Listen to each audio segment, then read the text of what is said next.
Welcome back to our Maine homestead. Today we want to chit chat with you guys about our forever home. Yep. So one of our big goals for 2023 is to start building our forever home. So we've already kind of gotten the ball rolling in a lot of areas.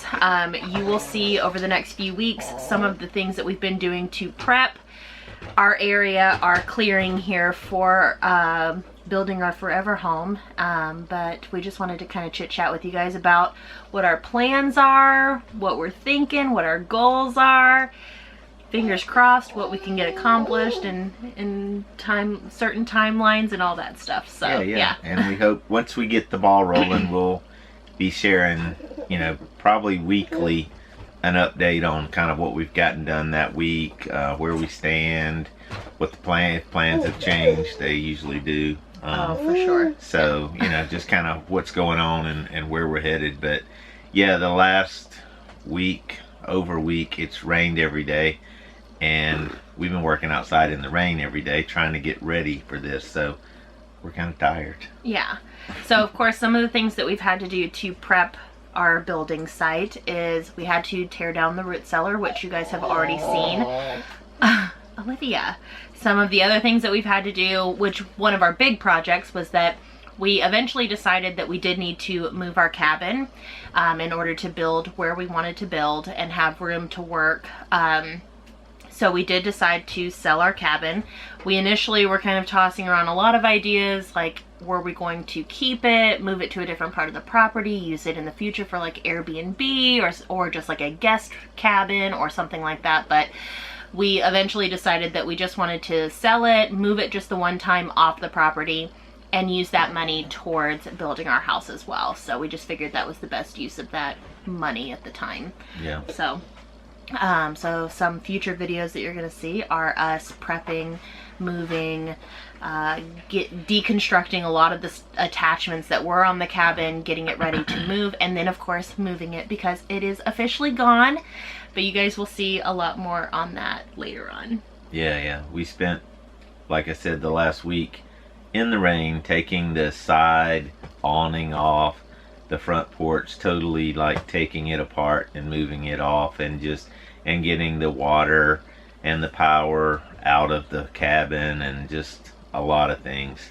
And yeah, everything always takes twice as long as you think it will. So, and the rain made it even worse. So, but we got it done. Yeah, and we were on a little bit of a time crunch because tomorrow Emery and I are actually leaving for Boston. She's starting her 3-week intensive therapy at Napa Center, Boston. So we're going to be gone for 3 weeks. So I was really trying to bust it so that I could help Eddie just be sure that he's like ready to rock and roll for the time that we're gone, and that he's not, left to do a lot of heavy lifting or heavy moving or things that require an extra pair of hands. He wasn't left doing those things while we were gone. But we were also on a time crunch in another sense because the contractor that we're working with, his concrete crew, excavation crew, all of that stuff, they're pretty much ready to rock and roll. So they're going to be finishing up a job within the next week, and so they'll be out here fingers crossed, hopefully while Emery and I are gone to Boston. But Eddie's gonna stay back at the homestead and kind of oversee all that initial like excavation, foundation work, cement pouring, all of that stuff. He's gonna stay back and watch. So hopefully he's gonna get some good video content so that after Emery and I get back, we can kind of get started back on that, like he said earlier, weekly updates on our building process, kind of vlog style, just telling you guys what's going on around here. Hopefully when she gets back, she'll be able to help me lift these heavy timbers. Yes. So that's a great segue into what our plans are. So our plans are to do a post and beam house. We're going to have a full basement, and we are going to do 2 stories above that basement. So the house will be 2 stories with a basement. Not going to be a large house by any means, but not a very big footprint, but we're building up above the basement. So the top 2 floors will be finished. The basement will not be. We'll use one corner of it for a root cellar to replace the kind of experimental root cellar that I built, but this one should be more of a real, controlled environment, much easier to control. and we'll have eventually have some porches. We're building this all ourselves, so our main goal right now is to get it closed in before winter, this coming winter. So we've got all summer. Hopefully, as soon as we get the foundation in, we can start building and working toward that goal to get it closed in before winter and move into it.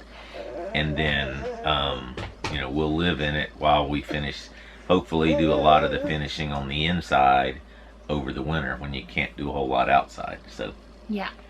So, yep, post and beam. We're going to have the basement. We're going to have the root cellar area. So the basement's obviously going to be a lot of storage, things like that. It will be a walkout basement, so we will have a door access on the side of the house to bring wood in or whatever we need to kind of store down there.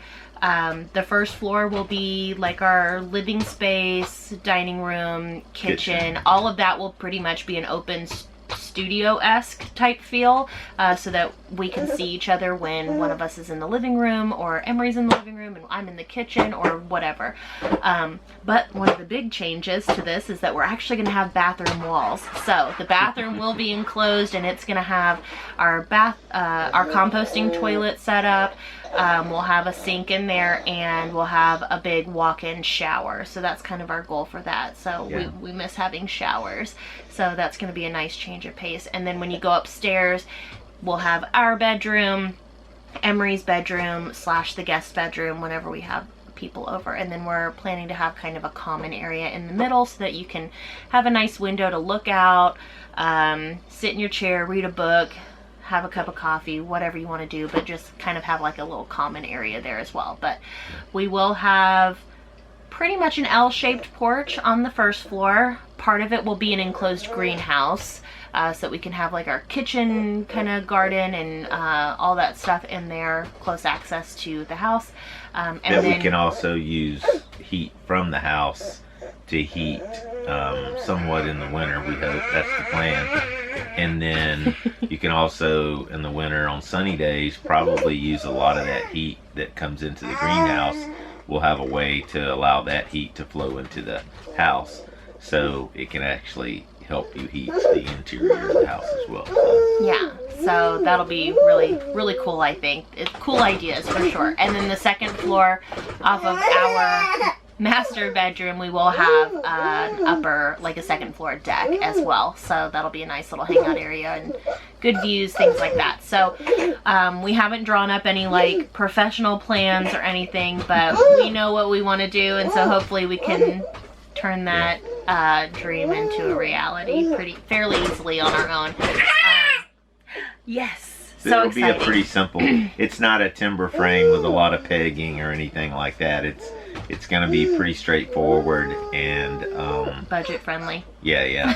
And we're looking at the actual post and beam structure is all that is supporting structure, and then all the walls and all of that are not load bearing at all. So it's a lot easier to kind of finish that area out. So I think we figured out some ways to efficiently and safely do a lot of the heavy lifting with the post and beams ourselves. But one thing that I think we for sure are going to contract out or hire somebody to do is the roofing, because you guys saw us do the roofing on the sheep barn, and that was a little precarious, and we don't really like doing stuff like that. So. And there's a lot of Amish in this area, and a lot of Amish that very experienced Amish. Yeah, that you can hire out to do things. They're very effective. They work very quickly, and they're not very expensive. So you can get them over here for a few days and really knock a lot out. And so we'll utilize that when we feel like we need to. Yeah. He said a few days, but I bet if we hired them to do the roof, they would have it done in like 4 or 5 hours. Yeah, probably in one day and be done. Be done with it. They're very fast. But yeah, so that's kind of the gist of what our house plans are, what our summer plans are. Hopefully we can get all of this, like he said, closed in, do the exterior by winter, and then just slowly but surely over the next, not rush time, but like the next year, possibly 2 years, I don't know. We'll just kind of slowly but surely work on the inside as like time allows and budget allows, things like that. Just because we're tired of like being in a time crunch where we feel like we're killing ourselves to get things done. So it's going to be a slowly but surely, you know, project kind of thing. So hopefully we can, you know, on a pretty lax time schedule, get it closed in, and then we can take our time to finish whatever needs to be finished. Yeah. If you've seen a lot of our videos, I finish things, but they're not perfect, and if they work the way it ends up working, I don't ever do anything else to it. We get comfortable with it. We're like, it's move good on enough. to something else, and you know, use that time on something else. So. Yeah. But this will be our house, so we will finish it. It'll just We'll we're not do in a our hurry. very best. We're gonna bring our A game for this. But yeah, so that's kind of the gist of that. And if you're wondering where we're sitting right now, since we don't have a cabin anymore and we don't have a house built just yet, we're actually borrowing my parents' camper. So I will be giving a camper tour because we did have to downsize a smidge. We went from about 400 square feet to about 270. So actually, this has a lot of storage in here, so it's not quite as like cluttered and cramped as I thought it was going to be. But I'll be doing a camper tour in some upcoming videos. You just as don't have well. the flexibility to open it up any more than it's already opened up, so it's kind of windy a little bit, but it's not bad. Yeah, And it's doable. it's a free place to stay until until we key. get our house built. So hey. Yep, so thank you Mom and Dad for letting us borrow the camper, and we'll return it back in a very nice clean one-piece deal. So yes, so thank you so much for following along. Like I said, be on the lookout. Some of our future videos are going to be kind of prepping our space to get a house built. I'll be doing a camper tour, all kinds of fun things. So once we get back from Napa in a few weeks, we'll be hopefully sharing a lot of videos on house progress. So, And I'm imagining she's going to share a lot of videos about Napa and what Emery's doing in Boston. I'm going to be collecting all the videos and pictures from Napa. And probably a lot of you follow her on Instagram or us, but it's really her, obviously, you know that. But I'm sure if you want to see a lot of what goes on and how intensive this therapy is, that'd be the place to catch it. Yep. And speaking of Instagram, so Eddie's going to have his own phone that I'm going to download the Instagram app on while we're away. And he has been asked to share little snippets of building process. So again, if you want to see some day-to-day stuff with Napa and possibly some house building stuff, then just be sure to go follow us on Instagram. I'll share my handle right here so you guys can find us on Instagram there. But yeah, so thank you so much for following along. If you enjoyed this video, give it a thumbs up, leave any questions in the comment section below, subscribe if you haven't already, notification bell for new videos, you know, the whole 9 yards, all the usual stuff. So we'll see you guys later. Thanks.